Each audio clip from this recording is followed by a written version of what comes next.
What's up, everyone? Back for another beer review, and today is the 5th holiday beer review for the month of December 2024, and it once again comes from Rogue Ales, and they are headquartered in Newport, Oregon, and this is their Santa's Private Reserve, the 2024 release. So they're calling this one a Mocha Stout, and underneath that it says Stout with natural flavors. It comes in at 6.7% alcohol by volume, 40 IBUs at the time of review.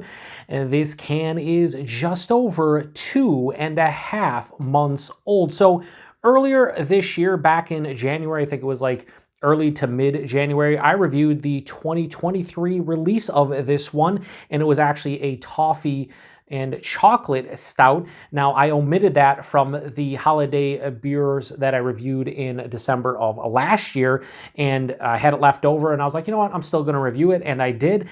It was solid. I gave it a 3.7. The body and mouthfeel were fantastic for something that was sub 7% and a stout. Like, it was fantastic. The flavors, muted, subtle, subdued. So a 3.7 was the best I could give it. Like I said, a solid beer. So when I saw them release this one for this year, I was stoked for a couple different reasons. Number one, I like mocha beers in general, but I was gonna say my favorite, but one of my favorite Rogue beers of all time is their Mocha Porter. I haven't seen that beer in like 8 or 9 years, and I haven't had it in probably 9 to 10. However, I think they have retired the beer. I've not seen the beer in a very long time. I don't see it on their website. So maybe they are kind of bringing that back, but in a stout form with this one. I have no idea, but I'm here for it. They have a little spiel here on the side of the can that I will read. Has a little bit of pertinent information. It says, introducing 2024 Santa's Private Reserve with Portland Coffee Roasters. A festive collaboration is capturing the holiday spirit in every sip. Our brewmaster created this product with a blend of rich chocolate flavor, roasted grains, and high-quality ground French roast, adding a hint of smokiness to craft a mocha stout that's pure indulgence. A tribute to Santa and anyone needing a spirited lift during the holidays. Embrace the season's joy with each sip, as Santa would approve. So yeah, they changed the recipe for Santa's Private Reserve every single year. They actually changed the beer itself. They've released IPAs in the past, a Belgian Strong Dark, I believe. Last year was a toffee chocolate stout. This year it's a mocha stout. So they change it up every year, so it's fun to try. I love the breweries like Old School Anchor Christmas Ale. They always tweak the recipe. Abita Christmas Ale, they tweak the recipe. I like that. I think it's cool. A nice little spin. So, you know, you get something different each year. So I don't know what we're going to think about this one, but clearly they're brewing this one with coffee and then chocolate flavor, hence the mocha name. I'm using the grow glass here because this is what I reviewed the 2023 in. I thought I'd keep it quite consistent. So yeah, this one's out of my darker beer fridge at 54 degrees Fahrenheit. So we should be good in terms of the temperature of this one. At least that's the hope. Throw this one over here. Like that. We got the Grinch going. Grinch already turned off on me. Grinch, come on, dude. Figure it out. Wish I could figure it out. It's just what it is. What it is. He turns off after X amount of time. But anyway, so how does that look? Well, it looks absolutely fantastic in the glass. Almost looks like a nitro stout, if I'm being honest. It has such the head has such tightly compact bubbles that it looks nitro-esque. It's not. There is still some bubbles, but it just looks great. Very frothy, very creamy, has a straight-on mocha-colored head. The beer itself is pitch black. Hold it up to light. Yeah, there's almost no light getting through. Yeah, maybe a very, very dark brown, but it's you're going to see it's going to be pitch black. Like I said, about 3 fingers of this head. That looks fantastic in the glass.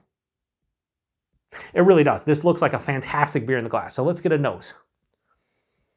Yeah, I mean, it's coffee for sure. First thing that hits me is a ton of coffee, honestly, like a crap ton. This Santa hat's kind of weird. I don't know, it's fitting kind of weird today. I don't know what's going on. But yeah, it's coffee for days.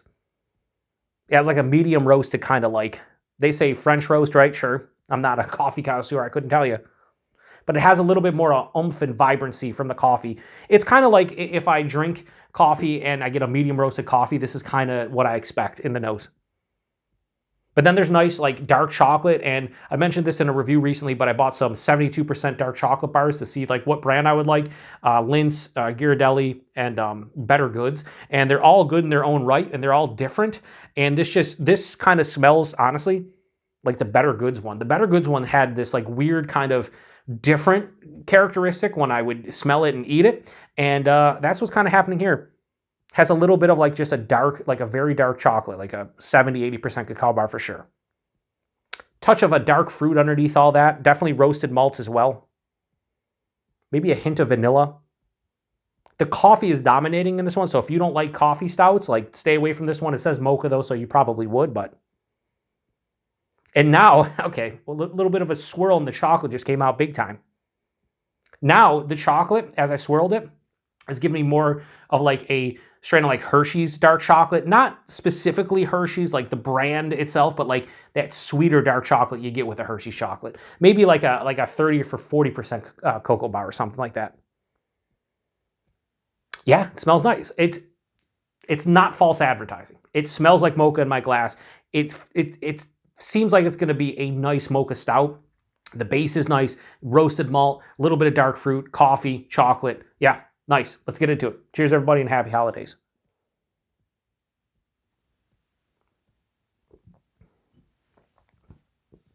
Try not to swear in these, as I mentioned in every single one of them, and I think I've succeeded so far. We'll see if it keeps on going. Although, one of them I did drop the F-bomb. I'm just saying in this review, I haven't done anything.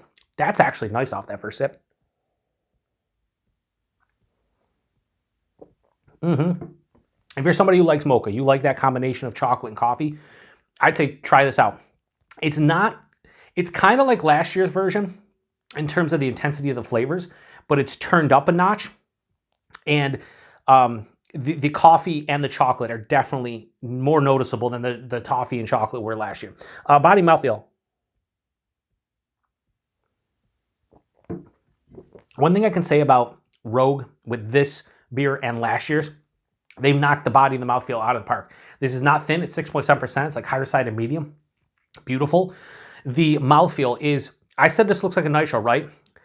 It doesn't have exactly a nitro mouthfeel, but it does have a very soft, smooth, and creamy sensation on the palate.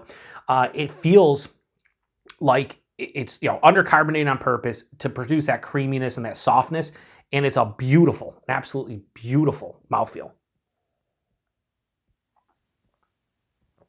I can see the carb. This is definitely not nitro, right? There's no way. Because I definitely taste in carbonation, right? Like without question. It's just, I can see like the carbonation. I can see the small bubbles in there. Like when I take a sip, but it's almost like there's a very mild carbonate. This is awesome mouthfeel. The taste, the nose carried over. First thing that hits me, roasted malt right from the get-go, 100%. Right after that, transitions into that medium roasted French coffee or French roast. Really nice. Expressive on the palate with the coffee. Then after that, I get sweet dark chocolate. It's not that 72% that I was talking about in the nose. It's not even like a 30 or 40% cacao bar. It definitely is more of a sweeter dark chocolate. You would see it in the store. If you see something that says milk chocolate, dark chocolate, it'd be more into that dark chocolate realm where it has a nice sweetness to it, but it definitely a little bit more bittering and a little bit more intense. Beautiful mixture, giving you mocha vibes, underlying vanilla kind of essence of the beer. And then there's dark fruits. I'm getting a little bit of like a plum and like a lighter cherry. That's the first half, 2/3 of palate. On the finish, it finishes semi-dry with a mild to moderate bitterness. This has a more of a residual sweetness, so this is like 60-40 sweetness to the dryness and the bitterness, so it leans a little bit sweeter. This is definitely a sweeter mocha stout, but it's not cloying. This is not a big imperial beer where like, it's 10%, so between the amount of malt they're using and the alcohol and everything, you're drinking it, and after like 3 or 4 sips, you're like, ooh, it's a little bit too much. No, I could session this. I could have a couple cans of this without question and not really hate my life. Can't say that for a lot of beers that I actually drink and review.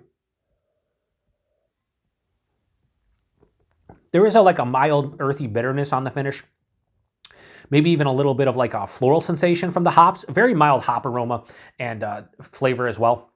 6.7%. What's weird is there's nothing on the palate, nothing in my chest, but the last 3 or 4 sips, I'm getting a warming into my stomach. And that's very rare that it bypasses everything and just hits the stomach. But like right as it enters the stomach, I'm getting a little bit of a warming. Fine by me.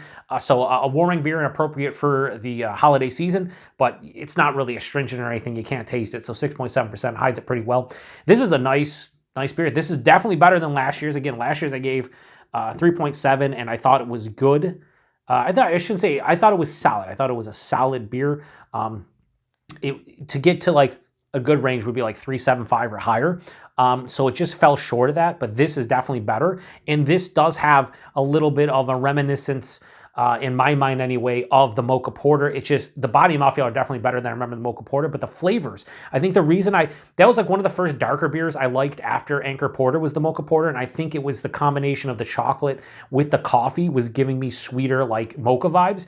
And back then I didn't like bitterness, and that beer wasn't overly bitter to me. And that's kind of where this is hitting. So this is kind of like their old, if you're a fan of their old school Mocha Porter, it's kind of like that beer, but with a bigger body, a better mouthfeel, and that's it. I mean, it might even be more complex than that beer, but back then I didn't know what the hell I was doing. And when I was drinking beers, I wasn't reviewing them on YouTube, so I don't know what's going on. This is really nice. Is it blowing me away? It is not, but it's very reminiscent of that Mocha Porter that they used to put out. So Rogue Santa's Private Reserve, the 2024 release. Yeah, I'm going to give this like a quarter point better than last year's release. I think that's fair. So I'm going to give this, we'll go straight 4 out of 5. I think that's a fair score for this. This is a nice beer. Nice beer. And I'll be honest with you, I know a lot of you out there don't buy Rogue or maybe even don't see Rogue anymore. And for a while, I didn't buy their stuff.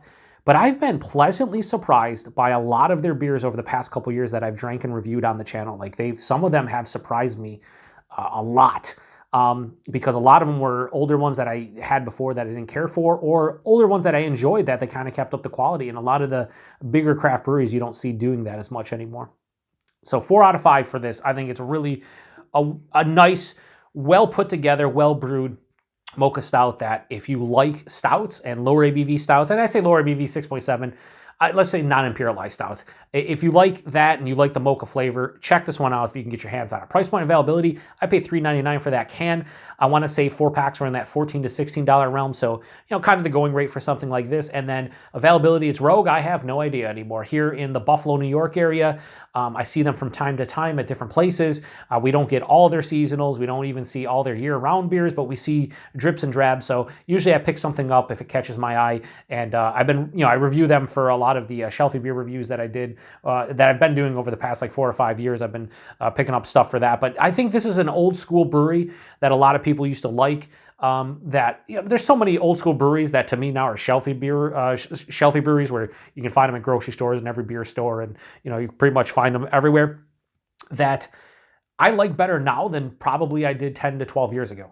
I think a lot of their stuff resonates with me more, and I also think the price points of their beers aren't as bad as they used to be. Most of their stuff used to come in like the big bombers, and they were quite expensive compared to like other West Coast breweries here in Buffalo that you would see. Like you'd see them next to other Oregon breweries, but also other just like California breweries and Washington breweries, and they would always be a little bit more expensive. Now they're kind of in the same realm of those other breweries, so it's not like I'm buying them and spending $2 or $3 extra for a bottle. This is kind of just in the realm of what I expect to pay for something like this. So if you've had this one before, post in the comment section. Again, you could tell me about prior vintages, but it's definitely going to be different than this beer. But if you had this one this year, post in the comment section. Let me know what you think about it. And would you try this one out if you saw it on your shelves? Like I said, for $3.99 a can, I'll grab it. The mocha flavor's there. It's not too sweet, pretty well balanced. The body and mouthfeel are fantastic, and the flavors are nice. So not much more that I want out of this one. So I appreciate everybody stopping by for another beer review, more specifically, another holiday beer review. Check back. This is going to be posted on a Tuesday, so check back Friday for another holiday beer review. If not, tomorrow should be a West New York Wednesday, and I'm having a lot of fun. I'm almost halfway through these holiday beer reviews for the month of December, as we turn the Grinch back on for a third time because he just turns off. But I like to get up, but I'm going to get hopefully some lights next year, maybe change up a few things, but I like these holiday beer reviews. And all of them are going to be a little bit longer. It is what it is. It's my channel. I talk a lot, but also when I'm in the holiday mood like this, I don't mind these being 14, 15, 16, 20 minutes long. It is what it is. Shutting this one down. Appreciate it. Till the next one. Cheers.